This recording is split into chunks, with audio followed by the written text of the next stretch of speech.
जहां जहां जनता सर्वोच्च हो, जहां की व्यवस्था जनता द्वारा प्रत्यक्ष या अप्रत्यक्ष रूप से निर्मित हो, उसे क्या कहते हैं?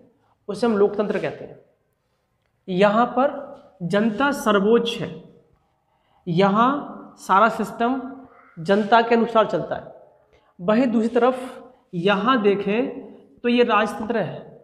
इसे हम कह सकते हैं या ये जनता का तंत्र है और ये राजा का तंत्र है, राजा का तंत्र। इसका मतलब यह है कि यहां पर राजा सर्वोच्च है, राजा सर्वोच्च है। केंद्र में राजा बैठा हुआ है। सारी शक्तियां राजा में निहित है, राजा में निहित है। समझ रहे बात को? राजा में निहित है सारी शक्तियां। तो ये सिस्टम न्याय संगत नहीं था, न्याय संगत नहीं था,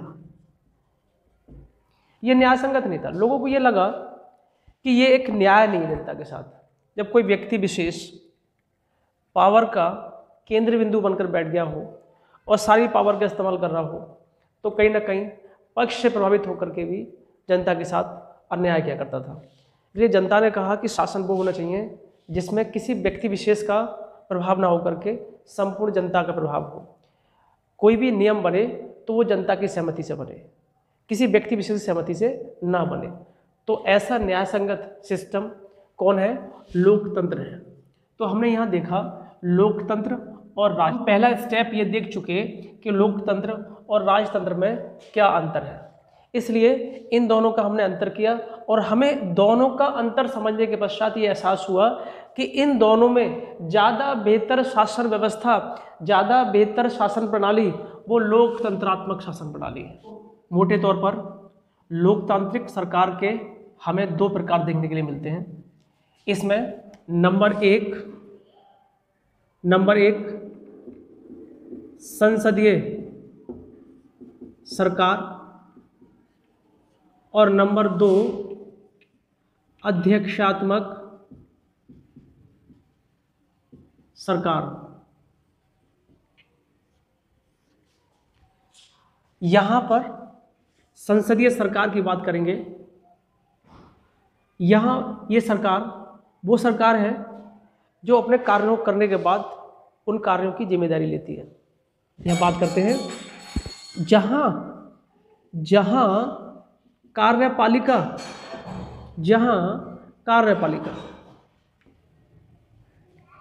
अपनी नीति एवं कार्यों के लिए संसद के प्रति उत्तरदायी हो। उसके द्वारा जो कार्य किया गया है उसकी जवाबदेही उसने ले रखी है कि हमने जो किया है उसके हम जिम्मेदार हैं। उसे कहा गया है उत्तरदायी होना। तो यहाँ पर यह बताया गया है कि जिस देश की कार्यपालिका अपनी नीति का निर्माण करती है, कार्यों को अंजाम देती है और उन कार्यों को जो उसने किए हैं उसकी जवाबदेही की भी जिम्मेदारी स्वयं लेती है। अर्थात संसद को उसे जवाब देना होता है कि विकास किस लेवल पर किया है, नीति किस प्रकार की थी, उससे विकास कितना संभव है, उससे लोगों का हित कितना संभव है। तो इसलिए ऐसी सरकारें जो संसद के प्रति, ऐसी कार्यपालिका जो संसद के प्रति उत्तरदायी हो, उसे हम संसदीय सरकार कहते हैं। एक बात ये हो गई। दूसरी बात, इस प्रकार की सरकारों के कुछ उपनाम हैं। उपनाम, जैसे इसे कैबिनेट सरकार भी कहते हैं। कैबिनेट सरकार। नंबर 2, नंबर 1, नंबर 2, इसे उत्तरदायी सरकार भी कहते हैं। उत्तरदायी सरकार। नंबर 3 सरकार का बेस्ट मिनिस्टर मॉडल भी कहते हैं। ये इसके उपनाम दे रखे। अब हम ये देखेंगे दुनिया भर में ऐसे कौन से देश हैं, कुछ उदाहरण लेंगे जो बताएंगे कि कहाँ कहाँ संसदीय सरकार के स्वरूप देखने के लिए मिलते हैं, या संसदीय सरकारें देखने के लिए मिलती हैं, या जिम्मेदार सरकारें, उत्तरदायी सरकारें देखने के लिए मिलती हैं। नंबर 1 उदाहरण देते हैं। उदाहरण नंबर 1 स्वयं भारत है। नंबर 2 ब्रिटेन है। Number 3 Japan. Number 4 Canada. तो कितने हो गए? ये 4 देश ऐसे हैं जिनमें संसदीय सरकार के तौर तरीके देखने के लिए मिलते हैं, या संसदीय सरकार का स्वरूप देखने के लिए मिलता है। ये हो गई संसदीय सरकार। अब हम बात करेंगे अध्यक्षात्मक सरकार की। अध्यक्षात्मक सरकार ठीक संसदीय सरकार के विपरीत होती है। ये एक अलग बात है कि दोनों सरकारें कैसी हैं, लोकतंत्रात्मक सरकारें हैं, लेकिन ये संसदीय सरकार के ठीक विपरीत सरकार है, जिसमें ये कहा गया है जहां जिस देश की कार्यपालिका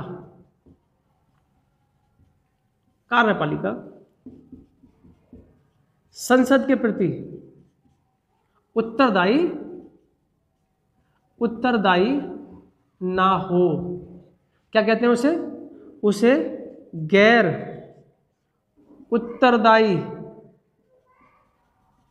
सरकार कहते हैं, या क्या कहते हैं उसे गैर संसदीय सरकार कहते हैं उसे।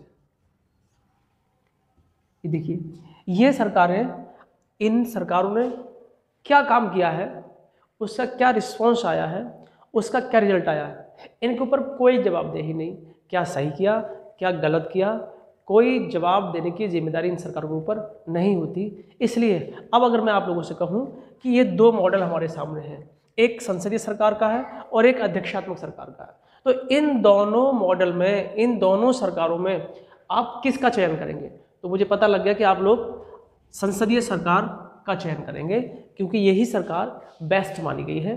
दूसरी बात, इसको हमने कहाँ से फॉलो किया है? तो ये व्यवस्था हमने ब्रिटेन से फॉलो की है। ब्रिटेन। तो इस प्रकार आप लोगों ने देखा 2 तरह की सरकार हो गई। यहाँ अध्यक्षात्मक सरकार कौन कौन से देश में चलती है, इसके भी हम उदाहरण देख लेते हैं। उदाहरण ये कहाँ कहाँ पाई जाती है? तो ये देखिए आप, यूएसए, ब्राज़ील, यूएसए, ब्राज़ील, रूस, श्रीलंका।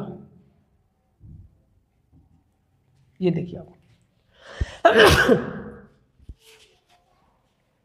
इस प्रकार ये अध्यक्षात्मक सरकार के उदाहरण दे दिए।